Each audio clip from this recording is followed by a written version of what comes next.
Hi, everybody. Welcome to Office Hours. If you see a little link down below, you can click on it and you'll end up in Zoom. If you click on that link, you'll end up in Mukana. And from there, you become a producer. You're actually running this show. The questions that you ask, what you vote on, all of that is all we talk about all day. So, or at least for the next couple hours. So it's really up to you. So your job is to, as a producer watching our show, is to drive that conversation. Now, if you think you'd actually like to answer some of these questions, or that you can, then we'd love to have you on the panel. This is a panel that has generally a half a millennia or so of experience, and we'd love to add your skill set. Now, a lot of people think about, oh, well, I don't know as much as this whole panel. Well, nobody knows as much as this whole panel. It's all of us individually adding our little area of knowledge. And so that's really the value. So if you think you have some of that value that you'd like to offer everyone else, we'd love to have you on it. You just need to be here by 6:40 a.m. Pacific Standard Time to be part of the mic checks, or you can come in as early as 6 if you just want to make sure that your kit's working, or if you actually like hanging out with us. So you can come in a little early. We have a whole group of people that actually are here at 6, hang out with us, and then leave. they just go somewhere else. That's totally fine. So if you're not sure if you want to be on the panel, but you might want to hang out with the panel, you can do that between 6 and 6:40 as well. Now, the first hour is opened discussion, and then the second hour generally is something different. It's something that we've decided to focus on. Now, in this case, we've decided to focus today on actually doing more of the more of the questions. But tomorrow we'll be talking about Keynote, and kind of walking through how to take the biggest advantage of Keynote, and how some of the tools work there. It's something that I had promised a while ago and hadn't gotten around to. And then on Friday, we have the folks from Monogram coming. They're going to talk about, they have these hardware interfaces that can tie into Final Cut and After Effects and Premiere, and they're modular. So they're pretty slick, and so they're gonna show us how all these work. Then, of course, Saturday is the education hour. It runs a little later, 9 to 11. And it's just an incredible conversation amongst a bunch of educators. Note that we don't stream the Saturday session, as it leaves the educators a little bit more freedom to speak freely. So it's pretty good conversation. We're doing a lot of work right now in that area, so it's pretty deep. So I would highly recommend it. Incredible group. All right, Bill, let's go ahead and jump into the questions. Great. We start with Samuel Nordvik from Norway. And Samuel's first question for us is, I'm planning to send a 1080p SRT video feed from vMix to a laptop on another LAN in the same building. What's the best sweet spot for latency and bandwidth settings? I don't know if we somehow, usually we have great answers for vMix, and somehow you have hit us on a weak point. Go ahead, Jeffrey. So latency, it's going to depend on how your network's all set up for that. But bandwidth, you should be able to, once again, if you have 1 gig and there, nothing else is traveling through, you should be able to do a pretty high-end video back and forth. Latency, I would expect about 200 to 300 milliseconds in a good situation right there. I think that would be, just like with Zoom. I think setting it that low might be challenging. I'd probably start at 10 megs and 500 milliseconds. I would start there, and then I would see if I'm getting if the signal is chopping up. I wouldn't worry about the bandwidth across a LAN. I would increase the latency. So if it's not coming through cleanly, and what you want to do is play a video that something, usually animations of things that are turning, because what'll happen is if they're turning smoothly, then you're getting all the frames, and if they're not turning smoothly, then you're not. And so it's just easier if you send something like that over a signal. And then I would increase the latency until it was there. 10 megs should not be a problem, and it should be probably plenty of quality. Now, once you get that smooth, you could turn up for me, I would turn that bandwidth up, see how high I could go. And you want to kind of push that outer edge and see what's possible. So but I would probably start at 10 and 5 to at least to get out the gate. Next question. Comes from our own Guy Cochran in Seattle. And Guy says, what's the best way to get NAB coverage with office hours? That's a softball. Yeah, go ahead, Jason. I think it's TBD. I plan to be there as credentialed press, and I'm pretty sure at least a handful of other people will be. So, I'm sure we will be some guys on the floor, and I don't know yet. Go, Bill. It's going to be a weird year. So many of the big players, the Panasonics and the other big Sonys and things, are kind of skipping this year. We know Blackmagic is going to be there in force. All of South Hall, which was 2 levels and the largest single building, is not participating this year. So it's going to be interesting to see what it looks like and kind of the tenor of it. I do think that this would be a real interesting year to have a solid office hours presence, because in lieu of all the people who are going to say, no, it's too early for me to go, the world is still going to be hungry for the news out of there. And so competent people who can deliver that are going to be able to get more visibility than you might otherwise in the midst of the media scrum.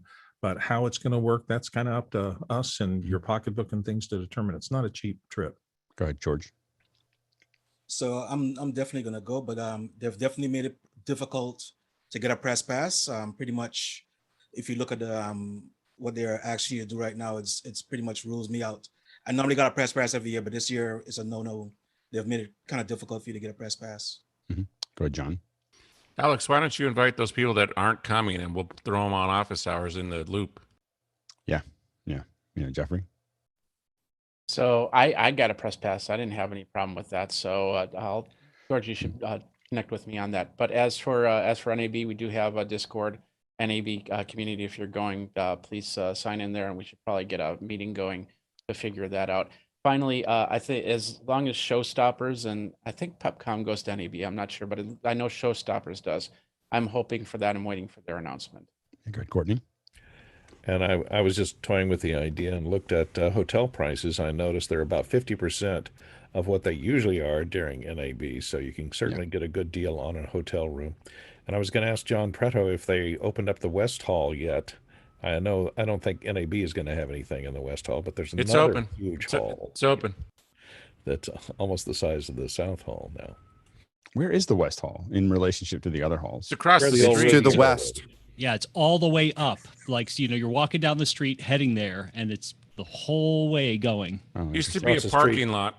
Across the street from where the North Hall is. Yeah, Gold Lot is gone.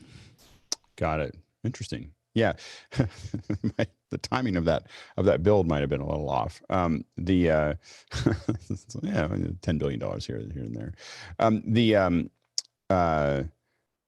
We do plan to cover it. We're going to be working out some of the details over the next 2 weeks. We're trying to get a pretty solid solution or figure out what we're doing by the end of the month. One of the things that has come up in some of the conversations, and I don't know what part of office hours we've talked about it, but I think we talked about it on Sunday or Saturday while I was driving in North Carolina. But, so what we want to do is we want to build a team that includes a lot of people, hopefully almost everybody that's on the ground, and as well as everyone who's not on the ground to help with that process. And so one of the things we're building towards as we get Office Hours 2.0 running, the goal is to get it kind of running in August, then running pretty well in September, and then really be ready for NAB, where we're really with the new graphics and we're doing 4K and we're doing a bunch of other things. If we can get through that process, I think that we can get in-kind sponsorship and possibly some sponsorship from a variety of manufacturers that might help us, put the word out. So I think that we have some opportunities there to basically make sure that we can get a room. Now, I was looking at suites in one of the 2 hotels, which we may get no matter what, but it also looks like one of the things that it appears that in the North Hall, all those big rooms are all empty. Like there's no one's doing anything in them. And so we're going to see if we can find someone that will get us a room. If we can get that, then we'll build a studio there. And the studio will not be built for roundtables. It'll be built for one person talking out to all of us, digital first style.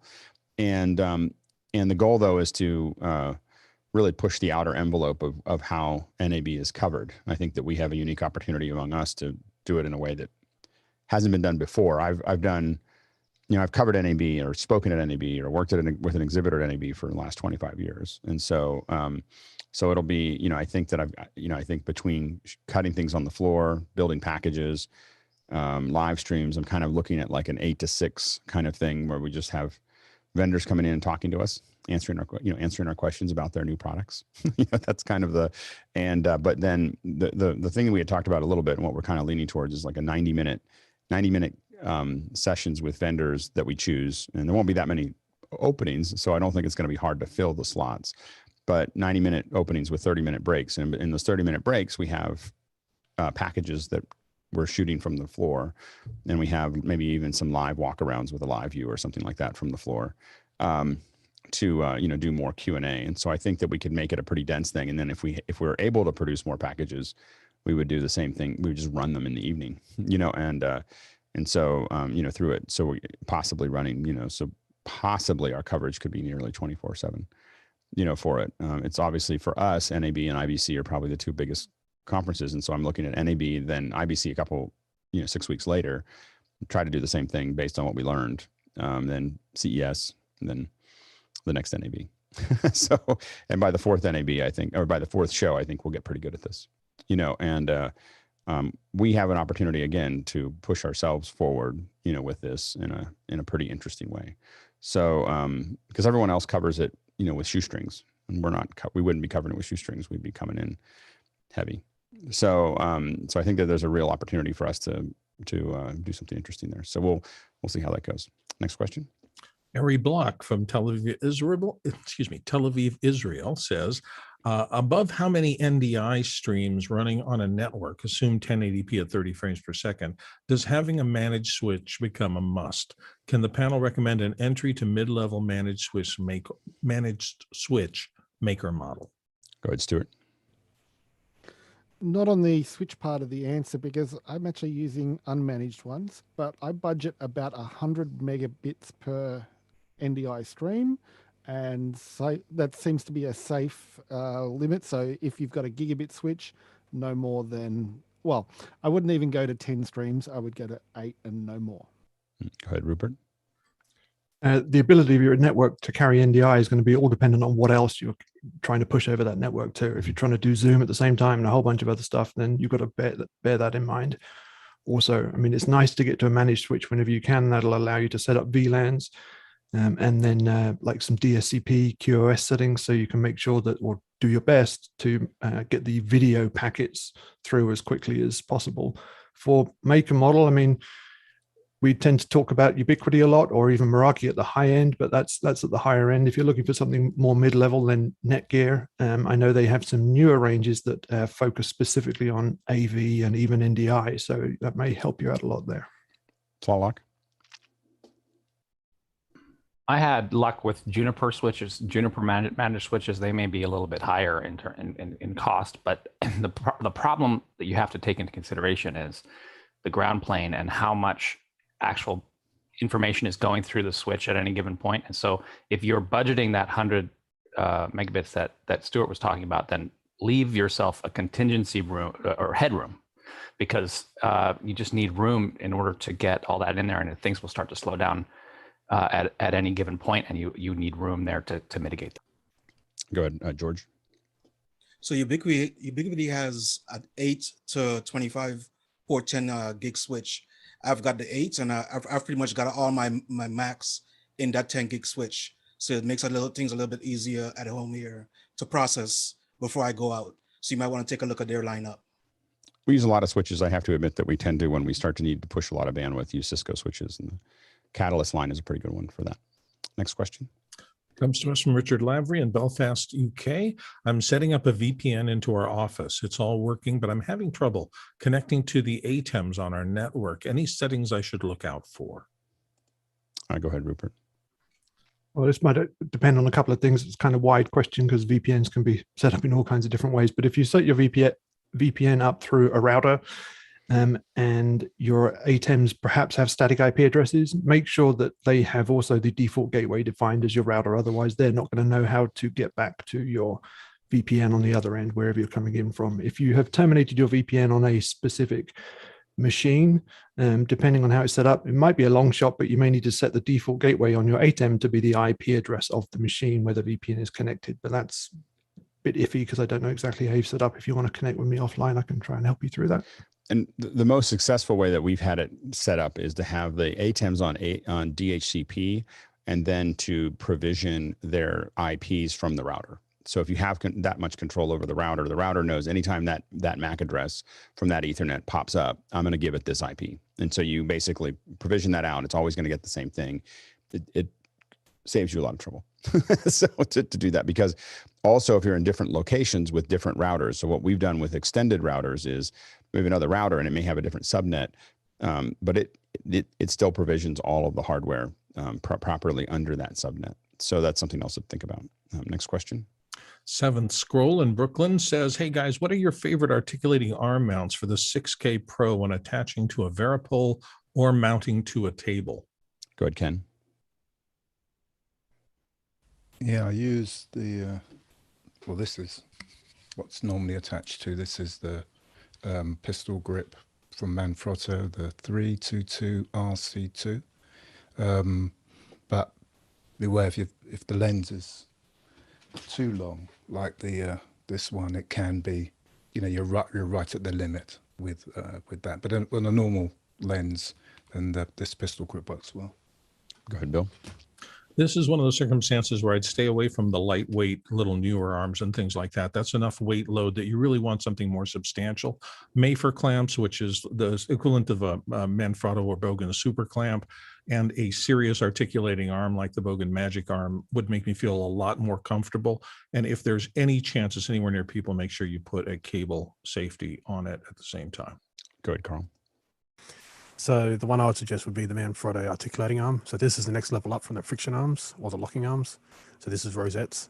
So this will seriously hold big lenses and will hold your $2,500 camera with ease. You want a clamp. It has a baby at the bottom, so it can go into a light stand, but you want to just add a clamp that has a baby receptor.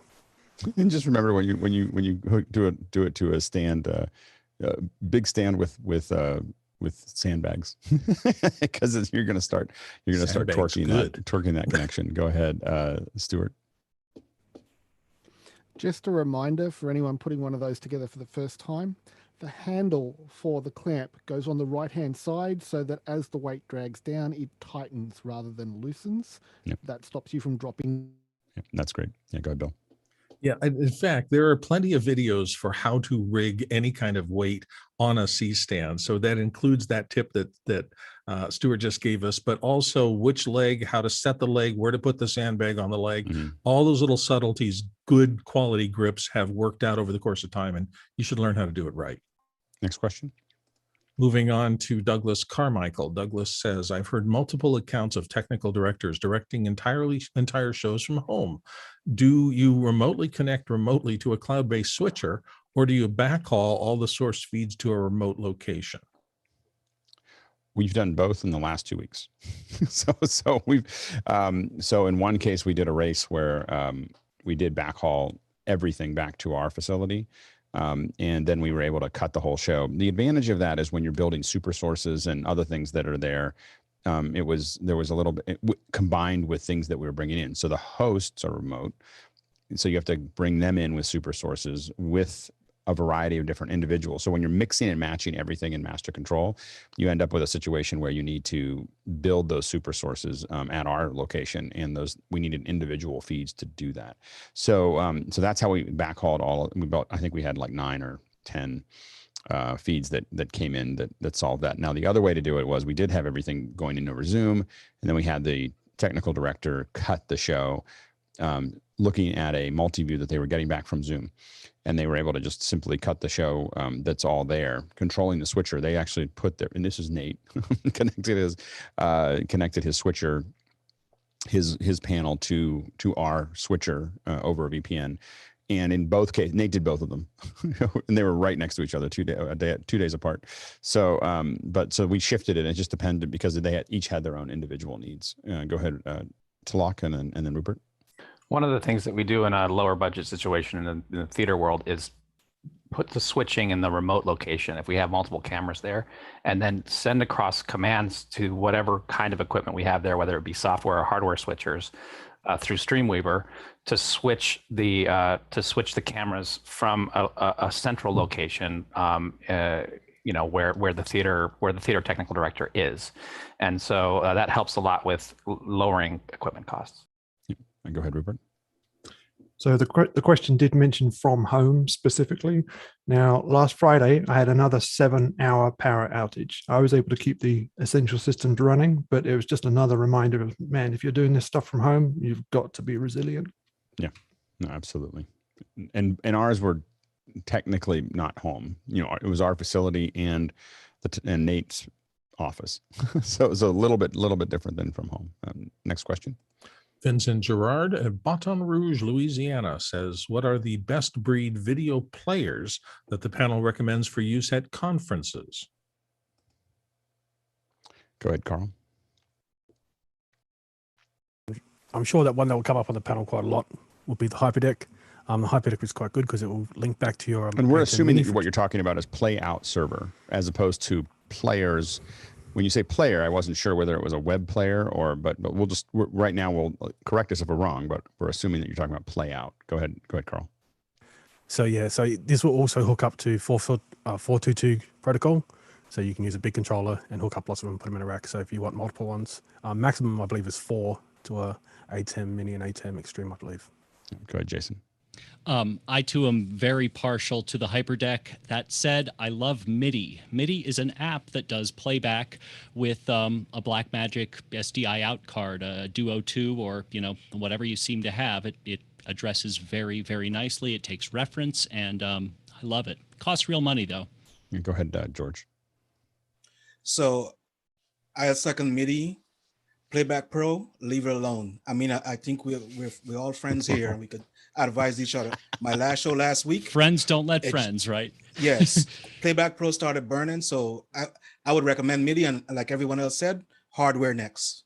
It's so hard. I feel so bad for those guys because they ruled it. Like every Playback Pro for events was everything we used for, I don't know, a decade. And it was because they wrote custom code to make it more stable, and that custom code has just killed them.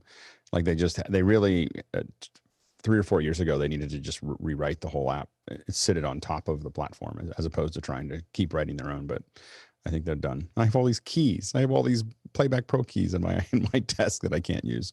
Go ahead, Stuart. For the budget limited, I'm going to go with the Playout B, of course. Yeah, great.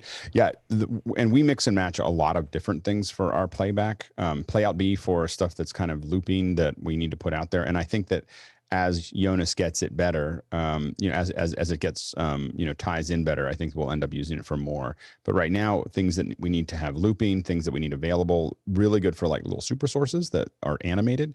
All of those kinds of things are pretty slick inside of Playout B.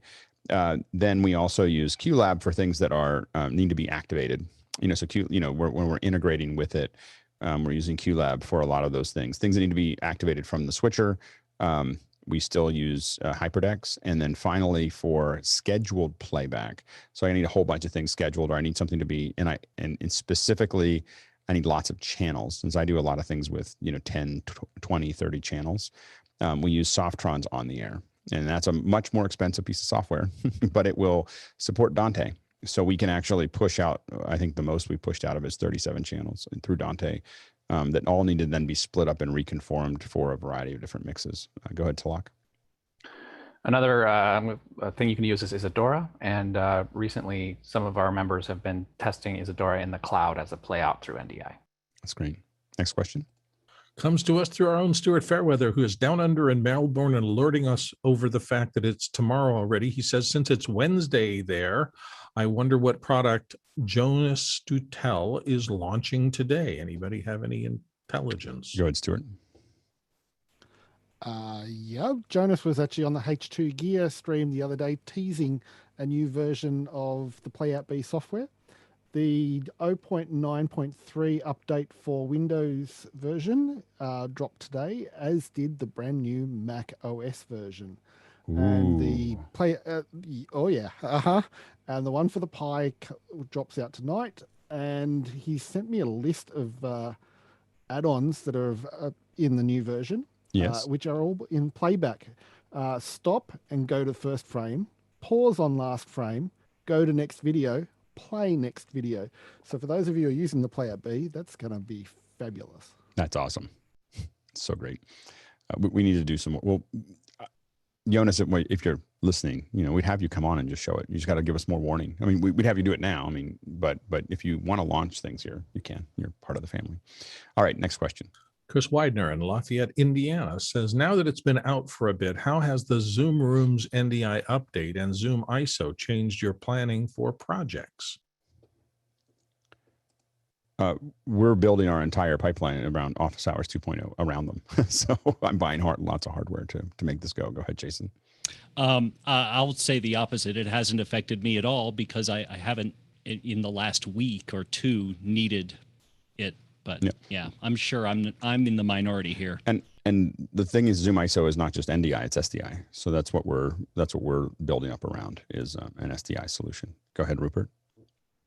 So a little bit of a sidebar maybe, but I like to keep an eye on what the other platforms are doing. And I was trying to see what WEBEX are doing in the NDI space, and I couldn't see anything. I see a load of people asking for it, and I don't see anything there yet that delivers it. So in terms of how it may change people's workflow, maybe it'll bring some more people over to Zoom. Yeah. Teams and Zoom, I think, are the only ones that are really doing any serious NDI work. Go ahead, George. So Zoom ISO is going to allow you to, like Alex said, decklink and NDI is a little more flexible. Zoom NDI is going to allow you to do some cloud production. So I think they're different, but they're going to complement each other if you're thinking about doing it. I mean, the way that we're looking at doing it for what we're doing with Office Hours is using Zoom ISO to basically pull this entire panel. If you look at the panel right now, we have 16. That's exactly what we're trying to get. So, but be able to have 16 outputs, up to 24 people go out into the ATEM constellation. So Zoom ISO is going to deliver 1080p to that. But then the interaction of what goes out of that switcher. So for instance, we want to be able to have our multi-view, the grid that you see now with what we're doing. That grid will be always 16. It'll be the last 16 people who talked. How do we know the last 16 people talked? Zoom OSC. Like we're going to keep track of who's talking. So the last 16 will always be there. And then, but that'll be fed out to a multi-view, a Blackmagic multi-view. And the routing of that coming out of the switcher will be controlled by Zoom OSC. And then also, if you think about what we're doing with the backend panel with Makana, the speakers, soon the panelists will be able to raise their hand digitally. When we hit it, the multi-view, the super source that pops up is will be driven by Zoom OSC, because it knows who, like it knows who was selected, and then it delivers those to a super source. So we're gonna be able to do some stuff that's pretty complicated that I think most traditional broadcasters looking at us changing the super source every 2 or 3 minutes based on a whole lot of people should be impressed, because I've never seen them be able to do that. so it's a really powerful tool. Now, next question. Tobias Moss, coming in from Minneapolis, Minnesota, says we have multiple Zoom computers or webcams showing different video angles of our sanctuary, and then all mics routed into one of those. Should we have audio enter Zoom through that, quote, mic, or through share screen audio only? Yeah, go ahead, Rupert. If you are going to do it that way, I would bring in audio through a participant rather than trying to share content. Sharing content, even audio, can change the behavior of Zoom on the far end for your participants a little bit. It may just be easier to stay putting it in through a participant. But if you do, make sure you've got original sound enabled, high fidelity, stereo mode, all of that stuff. Now, hopefully you're doing this in a webinar, because if it's in a meeting, you're then at the mercy of everybody else staying muted, and that could change your active speaker and all stuff like that. So if you can keep on top of your spotlighting and keep on top of your muting, then okay. Yeah, and if you turn all the quality buttons up, the difference between sharing audio through the share screen and just piping it in should be negligible. It's slightly different. Like, we've measured it, and it's not 1 for 1, but it's really close. Next question. Robert Klein, coming in next from Waddell, Arizona, says, will Office Hours 2.0 require any special protocols, Dante and so forth? I'm just about to purchase hardware, an SM58, an ATEM Mini Pro, and a Mac Mini M1. Not for you. So on your end, just really good quality audio video is all that matters if you're one of the panelists. So we're doing a bunch of stuff on our end, but your end should remain the same. Still just good cameras, good mics, good lighting, good knowledge. Next question. And a good internet connection. Yeah, good internet connection. Yes. Next question is a mic question from the 7th Scroll in Brooklyn. Does anyone know if a PR40, that's the Heil PR40 dynamic mic, needs a cloud lifter or Fethead when connecting to a Rodecaster Pro specifically? Thanks. Good, Carl. All right, so I've done the homework for you. So here's a Heil PR40. So it is almost 54 negative dB. Rode Go, 55. So you're 1 dB. You're going to be hitting the ceiling. So yes, you are going to want a cloud lifter of some sort. And, cloud lifters do not improve the quality of your audio chain. That's all I'm going to say. All right, next question. Seven Scroll is back with another one. For the Mac, in what use cases would you take Mimolive over Qlab? If I was cutting the show, if I was cutting the show with Mimolive, I would, I don't think that Qlab is really built for that. It's not really built for doing all the things that you would do for a show, for a stream. I think those are two very different applications. They do some of the same things, but Qlab is designed as it's got a lot of tools. I mean, it's one of those things, you could have Mimolive be a playout server for you, and you could force it to do all of those things and it would work. And you could have Qlab cut a show for you and you could figure it out and it would work, but you're not using them to their strengths if you start swapping them. Go ahead, Richard. Yeah, just on the I mean, I'd be slightly confused with the question, but with Qlab, it's such a large program. We use it to control the lights, the sound, and the mixing. Almost, it's setting up sequences for the beginnings of shows, going from a fade up of the lights into the the camera into the initial playout graphics. There's a lot going on there that I don't think Mimolive could do, whereas obviously Mimolive couldn't do what Qlab does. Yeah, Tlaloc. Yeah, so think about Qlab as sequential events, going from one thing to another that will happen the same way every time. There's ways to use it in a more expanded way, in a more non-linear way, but it's not as natural to it. So Mimolive, a switching type software is much more non-linear and will work better for a live event. Next question. Douglas Carmichael is up next, and Doug says, I've thought about learning AWS, but I've always been fearful of the unexpected bill shock syndrome. I know there are tools to alert to unexpected costs, but would it be possible to use a prepaid card or a separate bank account to guard against said charges? Go ahead, Rupert. So yeah, you can set up billing alerts and monthly budgets and things like that. You can also set up scripts to automatically shut stuff down. You want to be careful with that if you're actually using something live and not shut it down. You really need to keep an eye on it though.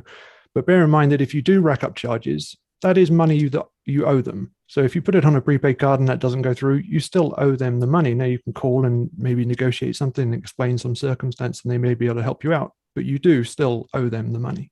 Go ahead, George. Everything Rupert said, but if you're concerned about banking and who's charging you, I would set up a PayPal account, which is going to give you a debit card. But as he said, you do have to pay. Or else they will block all your services across the board. You go ahead, Ken. Yeah, I put together a playlist on the website of all the AWS stuff. So as you're learning, that's a really good place to start. So all the videos that we've done, all the hour videos we've done on it are all listed, and you can just click on them, play the whole lot. And we're looking at having, they'll be coming. I think we're going to have some folks from AWS on soon, talk about stuff with us. So we're going to start probably doing an AWS hour at least once a month. Just so you can ask those kinds of questions as you go. So stay tuned for that. But I think that I've left it on by accident overnight, and it was like, oh my gosh, I blew $12. But if you leave it on for weeks, it would be a problem. So you note that at least in my account, if I go over $15, I get a warning. So that first time you screw it up, you goes, hey, you're now spending money. And again, what you want to learn first is how to set up those alerts, and then you get less surprises. Next question. Douglas Carmichael's back to back here, and his next one is, what IT skills would be most useful to have in the media industry after achieving a CIsco CCNA certification? Go ahead, Rupert. So, I mean, certifications are basically always theoretical. I mean, whether it's in media or out in the field in any industry, what really matters most is your real world experience, whether it's troubleshooting or designing a system. Maybe 2 out of 10 challenges you may face you may refer back to your sort of theoretical knowledge. Other stuff comes from real world experience, seeing what happens, seeing the unpredictable, seeing just crazy things happening that you won't learn in a certification. So just get out there, get knee deep in stuff and start working on it. There you go, Jason. A dozen years ago when I started Nerds Limited, I thought, I'm going to need all these credentials. So I, thought I'd have to study and take the tests, and I spent a bunch of money and I got these credentials, and then I realized they were pretty much nothing. They are by themselves nothing. They teach you something, that's great, but at the end of the day, how you fit into the production workflow is what matters most, and understanding that is gold. They definitely give you, if you have a certification in something, it definitely gives you an edge when you're up against a bunch of other folks and someone's trying to hire you without ever meeting you. So some kind of certification can be at least at the beginning, a good stand-in for experience. So, you can say, well, I don't have any experience, but I do, I did do the work to figure this stuff out. So I think that in lieu of lots of experience, a certification is a good place to start. It also gets your foot in the door of, doing things that are going to get you the experience to do stuff. But experience and the network, like who is going to be the most important thing that you can do. Next question. Tony Mobley, our friend in Newman, Georgia, is up next. And Tony says, is there any pre-work to do for the preparation for Keynote's conversation tomorrow? Just come with questions. I'm just going to show things and talk about them. And a couple of us will probably, hopefully, Carl will show how he does what he does. I will show how I do what I do. And we'll just, whoever else wants to show stuff in Keynote, we'll kind of kick it around and show some tips and tricks. Next question. It's also from Tony, and he's going on vacation next week. Lucky, take me with you. I have a cellular 2020 iPad Pro, iPhone 11 Pro Max, and an Apple AirPods set. What else is recommended by the panelists to take on a trip in case I want to share my vacation with office hours? Oh, please do. Go ahead, Ken. External battery. With all of that stuff, some external battery pack would be good. Yeah. I thought, I jumped in for the pre-shows last week, and I thought they went relatively well. You guys have to tell me whether I sounded okay or looked okay, but that was just a phone and AirPods generally. Go ahead, Rupert. Just to extend on Ken's point, and I mentioned this again recently, power strips. If you're going to be in a hotel or a thing, and you've got to charge all that stuff, power strips and adapters and cords. Yeah. I don't know if they make them anymore. They're Qlab, but they have 5 USB 2.4s out the end and 6 Edisons on the top, and it's the perfect power strip because you can just sit, and you take enough cables and you keep everything charging. Next question. Rupert McRae is back from Dallas. AT&T and Google have announced plans to expand their 5G and edge computing collaboration. One use case is to enhance in-venue AR and VR experiences for concerts and sporting events. And Rupert asks from the panel here, what does the future hold? Big question. It's going to be explosive. Like, we've done a bunch of tests in this area, and there's a lot of exciting opportunities when you think about venues. So right now, we kind of cheat. Some of the venues, if you go to a really high-end venue, you can actually order hot dogs or whatever, and they'll just deliver them to your seat. But they're getting that from your seat, not from your position. What we're moving towards is the ability for them to know where you are at any given time, if you choose to share that with them. And that means they could, think about being at Coachella or at Bottle Rock or something like that, and ordering a beer and a sandwich and having it show up, like someone just walk up to you and hand it to you. Also imagine being able to say, I don't know where Rupert is. I'm in, the Cowboy Stadium, and I don't know where Rupert is. And it shows you a big arrow, like, just follow me. Like, and you just follow the arrow around, and, and it just shows you where to go. And you're able to find the person you're looking for, because what we find, like in a lot of these venues, is there's a huge amount of time people spend just trying to find each other. Like, they just can't figure out where the other person is in a big maze. A lot of these places are mazes. Then you have, where can I buy hot dogs? Where's the shortest line? If I actually want to get up, where are the bathrooms? Where are the exits? Where are the, there's all these things that people want to find. Then in addition to that, you can turn the entire, one of the things we did some tests with is turning the entrance of a venue into something completely different through AR. So imagine you're going to, let's say, an Elton John concert, and Elton John's playing in AR in front of you. Like if you have headphones on and you have the screen, he's playing in the opening area or something to get you ready to go, or someone else's, or things that, there's a lot of things you can add to the venue, experiences that you can actually enjoy before you actually get to the show. And then of course there's going to be adding to the actual show, so heads up displays. And a lot of this will be interesting while we're holding up the phones. As we slowly move to wearables, this gets super interesting because you're now able to, all that stuff will just be appearing in front of you. And so you really can turn a venue or an experience into something completely different than what it was before. We've been talking about, we scanned it. My family owns a golf course, and we scanned the whole golf course just as a playing field to experiment. And one of the things there was like, we could create new golf games. Like you can, if you hit this area within 10 feet, you get three swings off your record, so you have people shooting for targets and doing other things. And, you can have all kinds of things happening in the golf course, which would be you could play a different game on the same course. That's the thing that AR and VR is going to add, is being able to do different things. And if you're not in it, you won't even see it. It won't affect your experience. It'll just be a bunch of people who are paying attention to something that isn't there. Rupert.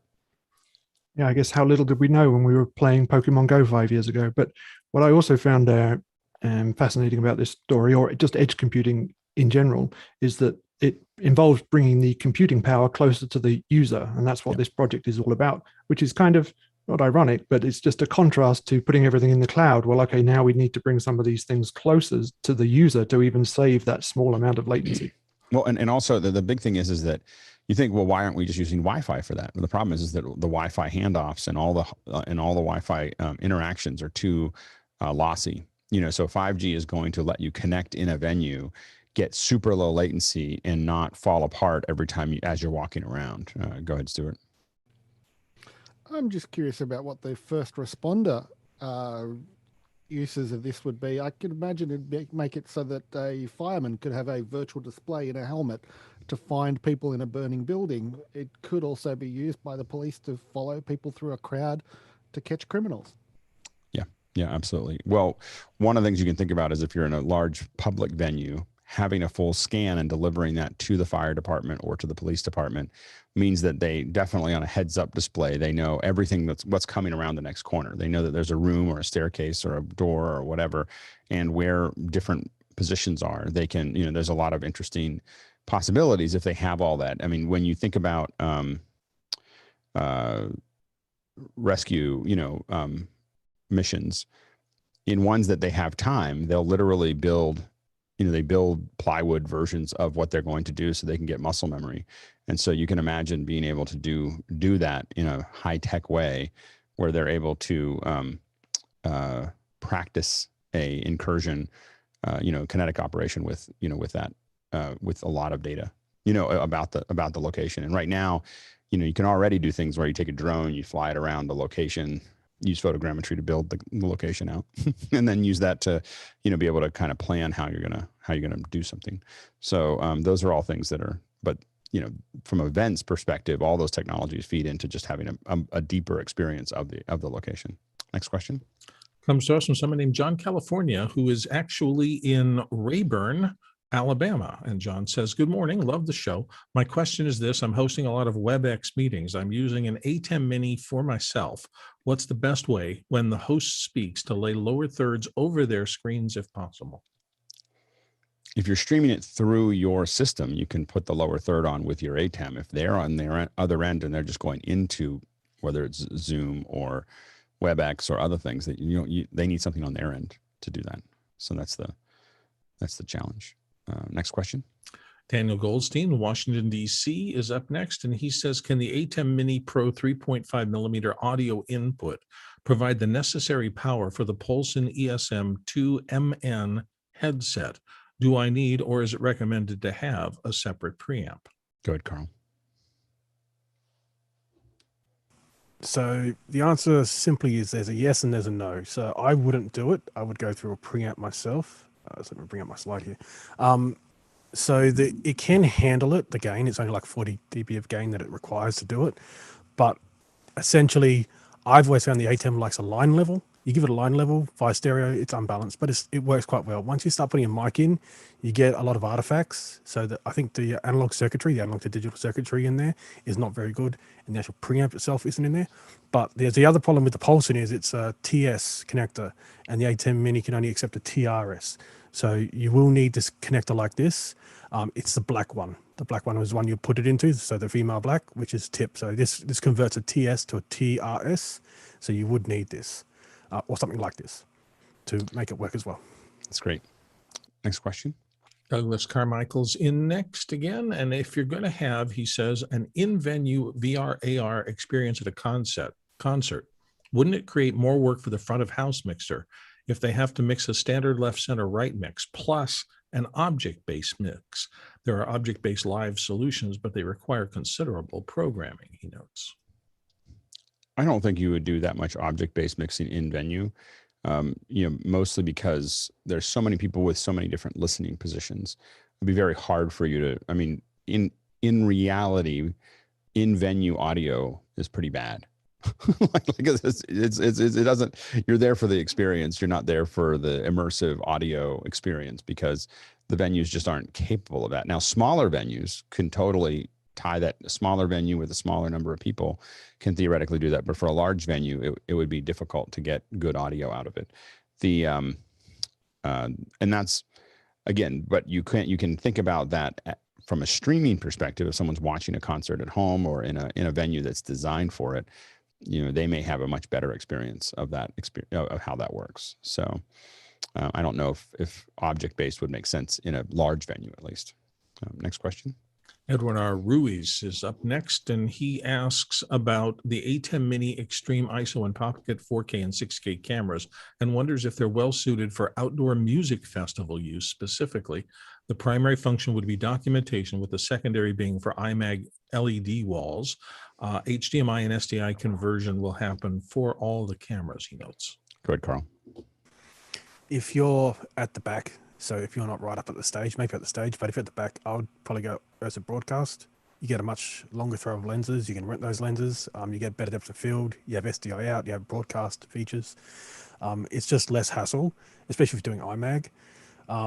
If you're doing documentary where you're running and gunning, then yeah, that's where maybe the Pocket comes in. You can put them on a gimbal. That's a little bit different. But if you're setting up on a tripod and sticks all day, then maybe the broadcast may be a better camera to rent with a broadcast lens. Tallock. Well, I think you also have to think a little bit about latency. So if you can get out in SDI, there's going to be a lot less latency than HDMI, and it really matters for an iMag when you're watching a concert. iMag is critical. Like you just want to, you want to gen lock everything. You want to, so we work on making sure to do a gen lock as few devices as possible to go through, because every frame is noticeable for the audience because they're right there. So you can't delay the audio for the audience. And so as a result, the video you really have to shave every millisecond off of that. So converting HDMI to SDI, for instance, will probably create an almost intolerable latency. For them. Just that one box, will be problematic. So so I think I do agree. We use Ursa's Super 35 up to 75 feet, and then once we get to 75 feet, we switch to broadcast, and they'll intercut. The color science is close enough between them that you can get them to intercut relatively well, especially in an outdoor a venue, because you have enough light for the broadcast. Broadcast is a lot less sensitive than the Ursa. So you just have to be kind of conscious to that process. But I like it because it creates a very, the Ursas themselves, the Super 35s create this really luscious look, for a concert. And then those long lenses on the back, will fill in, and they'll still have a short depth of field. Anything you go over 75 feet with a Super 35, and it's almost impossible for the operator to keep up with it. Although in an outdoor one, you'd stop down a lot. So you might be able to pull it off. Next question. Douglas Carmichael's up next. He wants to talk about audio mixing boards. Specifically, he says Allen and Heath had a press release about their SQ series consoles used in the UK's O2 Arena, and he's got a link there, for an arena show. Wouldn't you want redundant power supply units and I/O as well as other features the SQ just doesn't have? And he notes Auxes, matrices, and so forth. Go ahead, Carl. You can have redundant power supply further up the chain. So they can be power distributors that can have redundant power supply as well. So there are other ways to do redundant power supply rather than just in the device itself. Yeah, I'll just say I don't understand Alan Heath. we owned one. We owned a couple for quite some time, and it just never sunk in for me. And it's just, I think people who love them. I don't understand the interface. It's different enough from the Yamaha and the Behringer that I get lost. Next question. Thinking about VPNs. Oops, I'm sorry. This is from Douglas Carmichael again. This time he's thinking about VPNs, and he says, what specific hardware or software VPN tools do you recommend for production use? I've implemented OpenVPN on FreeBSD for connecting my iPhone to my personal server, but I'm curious as to what VPN solutions you've had the best experiences with. Rupert? So there's 100 ways to do this, obviously. I try and stick to standards-based methods, ones that other people are going to be most familiar with, because for production, what's going to matter most is your ability to troubleshoot, but also the ability, if you're working within a team, the ability of the next guy to come behind you and work on it. Now, if you've set up some proprietary solution, which only you understand, and the next guy can't come along and get involved, then your production is down. I find from our experience, Ubiquiti is the best cost-effective solution, and Meraki is the best solution. So we've used Meraki for a long time. It's not the cost-effective solution. You're paying a rental. I think at some point we were paying $8,000 to $10,000 a year for a Meraki hardware or whatever, just as for the cloud. But it just works, and it's got a great interface, and you can control a lot from the cloud. And so So I would say, as best, I would say Meraki. And then I know most people that I know that have Meraki at work and do something different at home for cost is switch over to Ubiquiti. Next question. Comes to us from Dan H. in Erie, Pennsylvania. And Dan wonders, does anyone know why the ATEM software control looks like it does? It doesn't look like the ATEM Mini. So does it emulate a different Blackmagic piece of hardware? Go ahead, Carl. So the ATEM advanced panels. So ATEM advanced panel 1, 2, and 4. Essentially, whichever one you have, whichever. So if you have the Constellation, you'll see a lot more buttons in the software, of course. Where if you've got just a Mini, vanilla basic, you'll see less buttons highlighted. But it's based off the actual advanced control panels they got. And the previous generation, original control panels they had, the 1 and 2 ME control panels they don't sell anymore. Go ahead, Jason. And to hop on top of that, if you've ever actually been in a broadcast studio, the way that switchers are laid out is extremely logical, and that's not worth getting into. But suffice it to say, they are complying very carefully with industry standards for the most part. The ATEM minis and mini extremes are really built for a different kind of TD. A lot of us that have done TDing use them, but they're really built for someone who hasn't done a lot of cutting and just kind of putting everything on the surface so that you can see it. But yeah, the software itself looks and feels much more like a traditional switcher. Next question. Peter Rosato's up next from New York, and Peter says, from Las Vegas, yesterday's Mac break had what I call intense fellowship on how our elected officials' knowledge or lack thereof of tech affects us all. What can we do to help educate them, or at least change things somewhat so that they're better at it? Go ahead, Jason. All right. This is not going to be a rat hole. I think what needs to happen is that democracy needs to work, and as more and more people figure out that the internet really does matter to them in their day-to-day lives, I don't know, maybe we'll elect better people. But yeah, I'd say intense fellowship is very well put. I would say that you don't have to elect officials to affect democracy. They respond very quickly to pressure. So as and I'm not going to get too much into politics here, but I will say that this whole conversation about what people want to do with Apple, if you're an Apple user, this is an existential threat. Like, you just need to understand that this is an existential threat. I mean, this is the last vestige of privacy. And the people that are pushing this are not politicians or business people. They're intelligence agencies. This is the Five Eyes digging in and trying to push their way into this. That's what's happening here. So you just need to understand that the government they're trying to hang on to the fact that Apple's about 2 years away from being able to completely cut everybody out, and so, from a privacy perspective, and not be able to have the keys. Like, Apple's slowly destroying their own keys as they go through these doors. And so they'll build hardware that no one can get into. And that terrifies that terrifies intelligence agencies. That they'll be completely blinded. But don't think that this is some kind of people doing something for the good of the people or anything else. It's not. And the way that we affect it is not voting. It's email and more importantly, phone calls. The biggest thing that you can do is, we'll push harder when we get closer to this. And I won't talk about politics very often, but this affects all of us. This affects our business. It affects what we're doing. It affects all those things. And if we lose it, we won't be able to get it back, like ever. Apple's the only one not pickpocketing us all the time, for our information. And so what we need to do as a group is when the vote comes up, we need to tweet, we need to, post everywhere, all the phone numbers for the representatives and just inundate them. This is how SOPA got killed. This is how you kill things in a democracy is not voting. It's pressing down really hard on phone calls and calling just over and over and over again and calling everyone. If you lock them up, a lot of people upset about it.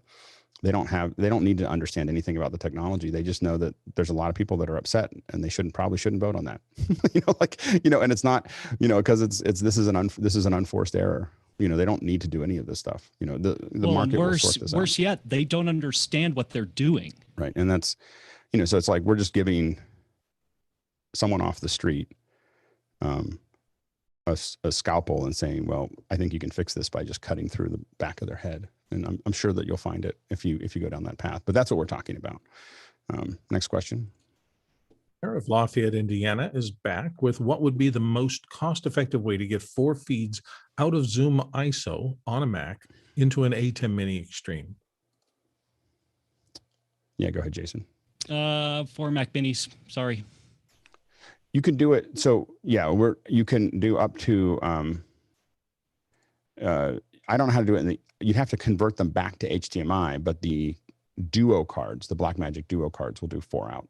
Go ahead. It crosses my eyes every time I try that. Go ahead, Carl.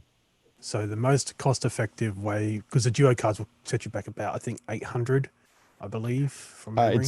It's about 800, or I don't. If you only need 1080p, it's like 495 for the smaller ones.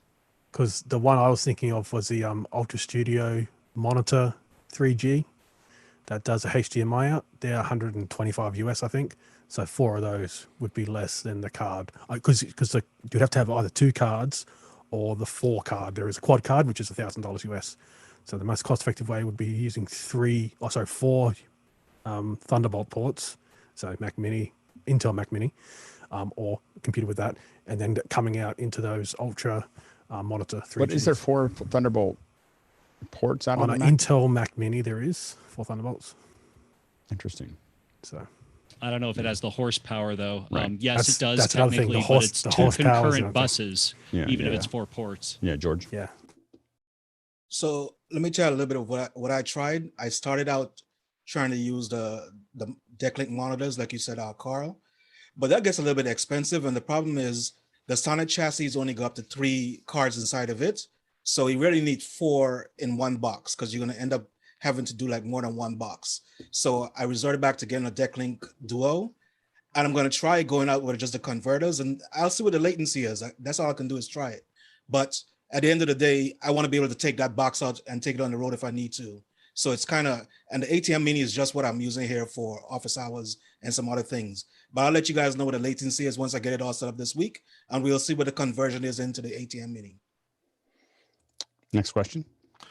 Starts a string from Douglas Carmichael. And the first one is, when I start composing a piece, it started with a smooth sound. Moving to orchestral made it more jarring and less soft. How could I bring softness to the orchestral version? And he has a link to the tracks he's talking about. All right, go ahead, Jason. Not knowing anything about your setup, this is kind of hard to guess about, but I would go into MIDI and mess around with the attack and the sustain in whatever you're using to compose. Yeah, it'd be hard it's hard for us to listen to something in real time of what that looks like. But I would also, if it's talking about the composition, I would watch for when Todd's on to talk about that. I think he might be a good input on that. Next question. Comes from Douglas Carmichael again, and he says, Alex mentioned the use of mobile technology at large festivals like Coachella. As bandwidth increases to homes and venues, wouldn't it be safer, especially in the area we're in now, to connect multiple smaller venues to create a virtual festival? I think that's going to be the future. I mean, I think that there's still a future for people liking to get together, but the problem is that you could, if you have great venues that are designed to have you experience this, when you look at, you know, if you go to something like Bottle Rock and you're 1,000 feet from the stage, you're looking at a screen, listening to generally pretty bad audio, and you know, having a good time with your friends on a towel. But there's a lot of other ways that you could experience that, and so I think that we're going to see that expand a lot more. Go ahead, Rupert. There's a group that's just raised $100 million in investment to set up a chain of experience venues, immersive experience venues. I'll put a link in the chat. Yeah, it's coming, you know, and I think that one of the big things, it's a huge opportunity for theaters because they would all be set up all the time. So once they go through the trouble of getting fiber connected to all the theaters, you could go to a theater and, you know, so that it would allow a venue to scale to millions of viewers that are all paying for it to be part of something that they get a really good sonic experience as well as visual experience, especially as we go into higher frame rates and higher. And so the thing is that and you still have 500 or 1,000 people that are all there to see that band. And theoretically you can interact with the band with low latency fiber. You'd have the same latency as you would in the venue, you know? And so, so the thing is that you'd still have a force and respond, you know, process between the band and the audience. The band could theoretically see the audience as well.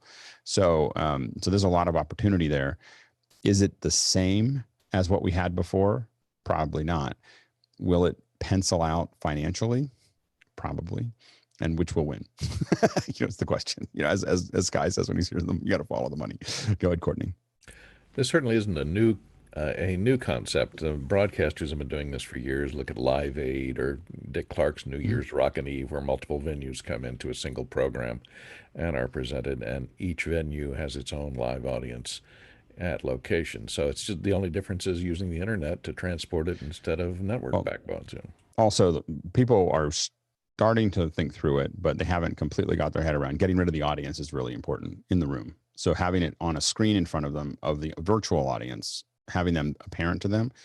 As soon as you put 3 people in the audience, they're looking at them because just our lower brain, and then you immediately take the entire audience and put them outside, you know, of that experience. And so you getting the physical audience out of the system is going to end up being the most compelling from the tests that we've done. It's dramatically different for the bands that can handle it. There's some bands that just can't get their head around that process, but for the ones that can, the audience is not beneficial. Rupert? Just like monitoring the language that's happening in this space. I'm now seeing that in this hybrid world where you've got people maybe on site, people maybe remotely, that people are starting to refer to proximity bias. Like there's a bias towards people in proximity getting one experience or vice versa. So it's just new terminology that's coming into the space. Whole new term for it. Whole new term for being online for a hybrid event stinks. It's proximity bias. I love that. Go ahead, Jason. Proximity bias, by the way, is actually a relatively old term in psychology, and they're just plucking it away and using it out of context. I'm taking. Use it. It works, and it's better than the actual definition. So we'll leave it at that. What was it, last year or the year before, New Year's Rocket Eve, where they had all of those Hollywood, what was it, Hollywood gym, like, you know, the sock things instead of an audience? Oh yeah. They're producers that just can't get their head around the next thing, you know, and that's in the pre-show, Grant was talking about it. He had some folks that are not necessarily, you know, really tech forward, that loved having the virtual event when it worked, you know, and, you know, Hosmo has already talked about those, you know, the success. There's a lot of things that the virtual, it can't do the same things. Like a boat can't do the same thing that a car can, you know, like it's not the same, but it doesn't mean that it's less than. And the problem is that eventually from a scale perspective, and my push against physical events is that they're very exclusionary. You know, like you exclude 99.9% of the world every time you do a physical event. You know, like that, like every single one of them. And you make them less than every time you do a hybrid event. The way that you have it be equal, where people are actually part of it, bandwidth notwithstanding, is to make it digital. You know, digital first event provides the opportunity to include the most number of people around the world. They don't have to get visas. They don't have to get, you know, and it's built for them. They're not in the back of the room with a couple cameras, which is what people call hybrid events, is what we used to call live streaming your event. I mean, it's not any different. Like, that's the new hybrid, you know. And anyway, so that's the problem. Next question. Comes from our own Courtney Gooden here in the panel. And Courtney is curious about whether anybody is planning to attend the SMPTE free virtual meeting and panel discussion tomorrow on building a TV studio, including AR and streaming. I didn't know it was happening. Not it. What is a? I will post a link in the here, cut to, oops, wrong. Sorry. Nope. You got it. Good Lord. Too many inputs. I forgot which one it was on. It's got a panel of 4 people, and that's what they're going to be speaking about. Modernizing TV components, multi-camera systems, comm systems, lighting, video switchers and composition, motion graphics, live streaming and social media publishing, and teleprompter. What time is it? It's at 10 o'clock, and it's free. And I'll post a link where you can sign up. Those are going to be the panel. Cool. Certainly. Yeah. I don't know if I'll have to, it's in my meeting time, but we'll see. Next question. We're going back to Douglas Carmichael, and his next one is anyone planning to attend? No, it didn't cycle. It cycled up there, but it's not. Oh, there it goes. It finally kicked in. With all the talk of AR in live venues, what do you think of apps like Mixhalo? And it's got a link there, which deliver live audio mixes directly to the user's device, bypassing the PA entirely. I think that the question really is latency, is the problem. Go ahead, Jason. Nope. Yeah, you hit the nail on the head. I mean, there are so many ways that can go wrong that I don't even want to think about it. Yeah, I mean, it could be interesting, if you want to listen to something in the background or you want to listen to that piece. I think that we've tried to do this for many years, and we just find that the latency is a problem. I'd rather give them an FM radio. Right, what it does work for live interpretation. The FM, by the way, works. FM radio works really well. I know it sounds crazy. And, if you're in a venue and you turn it up to 4 or 5 watts, in a large venue, it'll cover it pretty cleanly. Like the real challenge has been multi-language. When you start stacking all of those up, for transmission, that becomes like a physics problem. So I want 16 languages or something like that, and then you have to have all the transmitters, and you want to keep them all. That has been more of a science project. Go ahead, Rupert. I also think that some of these AR venues, depending on the type, are going to be about shared experiences too. Something which you can go with your friends or a party of people and experience something together. Now, if you're all going to isolate yourselves with wearable technology, it's less so about a shared experience. I don't know if you've ever seen the silent DJ parties, but they're kind of a fascinating thing. Everyone's wearing headphones, like literally everyone's wearing but they're all dancing together. They're just all listening to the same thing. And so and that could probably work in this kind of solution, because that little bit of latency doesn't matter. They're not looking at something, they're listening to a DJ. Go ahead, Bill. Well, I think a lot of us who've been doing this a while have the technology to do that ourselves. I mean, it's basically just a channel insert, pre-fade, and then a radio mic to something where you could mix a separate. Well, the big thing is being able to set something up at a venue where you are, the challenge is setting up something in the venue that people can easily jump on, that they're all getting the same audio experience. And so that's what this does. And that could be an interesting solution that this could provide. Doing it for a concert may not make sense, but doing it for another kind of experience possibly could make sense. So you could have, for instance, if there's no live speakers, this gets back into if there's no live speakers and you want to watch it, you could do all kinds of things with that. If you're walking around and being able to hear those things and creating an environment for folks to do it. So if you think about even proximity type things where someone is, you're at a museum and you're walking up to something and people are talking about that thing. And now you could do it where it just pops up and plays something for you, but you could do something where there's someone virtually standing there telling you about things. And those things could all be proximity based as you walk through it and you can kind of hear it. Go ahead, Bill. Can't hear you, Bill. It would be very simple to just say we have a house mixer, we have a band mixer, and we also have an in-ear mixer, and let people take that in-ear mix, which is again channel inserts off the board, and then mix directly to an over the either IR or RF feed. I can't imagine why you couldn't do it with what you have right now. Yeah, I mean, I think that the thing that I'd be most interested in is the delay is the thing that I think, and the fact that they're showing a concert on their website kind of takes us down the wrong path. But I do think interpretation could be a big deal, in that area. Next question. Moving to Douglas Carmichael again. And Douglas this time says, with all the talk, it's not cycling.